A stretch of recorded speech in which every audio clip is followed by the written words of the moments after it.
There is a $16,000 washing machine sitting inside a laundromat in Cincinnati that generates over $90,000 a year in revenue.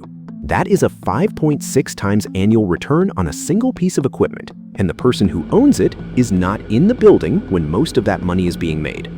Dave Menz turned a rundown laundromat into a business generating $2.38 million a year. But the reason this business works the way it does is not what most people think when they look at it from the outside. Because a laundromat looks simple, machines, customers, coins, but the economics underneath are genuinely unusual.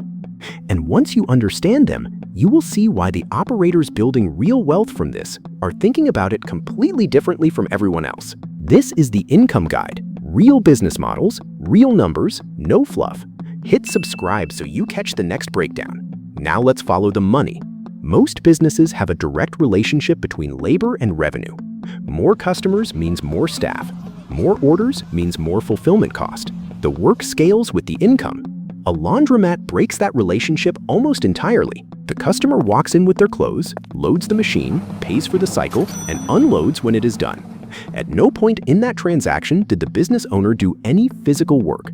The variable cost per transaction is almost entirely utilities, water, gas, and electricity, because there is no staff fulfilling the order and no inventory that spoils. This is why laundromat profit margins run between 20 and 35% for well-run operations, significantly higher than most comparable service businesses. The payroll-to-revenue ratio in this industry is one of the lowest across all consumer service sectors. But that margin advantage only materializes if one condition is met. And this is the condition that makes or breaks almost every laundromat before the first machine is ever installed. A laundromat needs one specific type of customer, someone who does not have a washing machine at home. That customer is almost always a renter living in a building without in-unit laundry. Put a laundromat next to 300 apartment units with no laundry facilities, and you have a captive customer base with no convenient alternative. Put the same laundromat in a neighborhood where every house has its own washer and dryer, and you have a very expensive building with almost no customers. Location is the most important decision in this business, more than the machines, more than the pricing, more than any service you add later. The operators who evaluate this correctly are not looking at the building first. They are measuring the density of renters within a 1-mile radius, the number of nearby apartment units without in-unit laundry, and whether a competitor is already serving that demand. That analysis happens before anything else. So location determines whether the business has customers, but understanding how much those customers actually generate requires walking through the revenue from the ground up, because the real money in a laundromat is not all coming from the same place.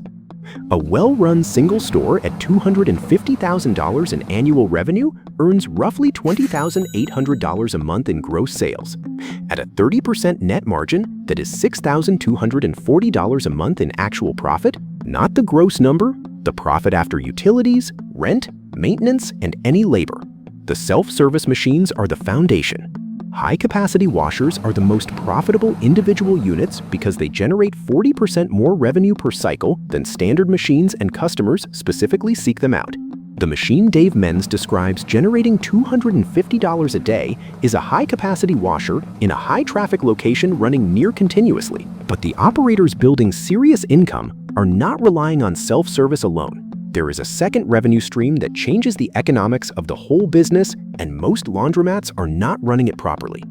Wash and fold service is where customers drop off their laundry and the staff handles the entire process for them. Pricing runs $1.25 to $2.50 per pound. One operator explains the margin directly. It costs about $1.12 per pound to process. So charging $2.24 delivers a 100% return on input cost. Once volume covers the fixed labor, everything above that runs at a very high margin. Adding wash and fold increases total revenue by 20 to 40%, and it accounts for 25 to 40% of revenue in laundromats that run it well. That single addition moves monthly net profit from $6,200 to nearly $7,000. From the same location, the same machines, the same footprint. But before you get to any of this, there is a number you need to understand clearly, because this is the part most people researching laundromats are not prepared for. Building a laundromat from scratch costs between $700,000 and $1 million in 2026. That is the real entry cost, not a side hustle number, a business investment number. Buying an existing operation lowers the upfront cost, but requires careful evaluation before any offer is made. The most important documents to request are 24 months of utility bills, because water, gas, and electricity are the largest variable costs, and those bills tell you exactly what the location costs to run in practice. Old equipment means repair costs arriving sooner. A lease with unfavorable rent terms can make a good location uneconomical. These are the details that determine whether you are buying a business or a problem. The honest cost structure is this. Utilities run 15 to 20% of gross revenue. Rent is the largest fixed cost, and experienced operators treat lease terms as seriously as they treat location selection. Equipment maintenance runs 5 to 10%.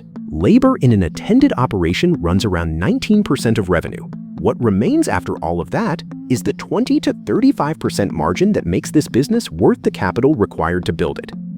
A single well-run location at $250,000 annually nets $6,000 to $7,000 a month. The $10,000 monthly target requires scale beyond one store. 3 locations at $250,000 to $300,000 each, running at 30% margins, produces between $18,700 and $22,500 a month in net profit. Dave Menz built to $2.38 million in annual revenue across his locations. Ron Jansen built 24 stores over his career. Both describe the same path. One location proven properly, then systematic expansion with the same standards applied to every new store. The business holds up through economic downturns in a way most service businesses do not, because laundry is non-discretionary. People do not stop washing clothes during a recession. During periods of financial pressure, some customers actually shift from home dry cleaning to laundromat visits, increasing foot traffic at exactly the moment other consumer businesses are losing it. The industry generates $7.2 billion annually in the US, and that number has grown steadily through cycles that have hurt other sectors significantly. So how does a laundromat actually make money? It charges for a service that customers perform themselves in a location where they have no convenient alternative, with a cost structure where labor does not scale proportionally with revenue. That combination produces margins of 20 to 35% that most service businesses cannot match. One well-run location nets $6,000 to $7,000 a month. 3 locations crosses $10,000. But the capital requirement is real. The location decision is critical, and the operators who fail almost always underestimated one of those 2 things before they signed a lease. This is not a get-rich-quick business. The people who describe it correctly call it a get-wealthy-slow business. Stable cash flow, recession-resistant demand, and compounding returns if you treat it like the real business it is. The due diligence checklist for evaluating an existing laundromat and the location analysis framework are in the pinned comment below. Next week, I am covering another business with recurring cash flow and an unusually low labor cost structure, one that runs at significantly lower startup costs than a laundromat.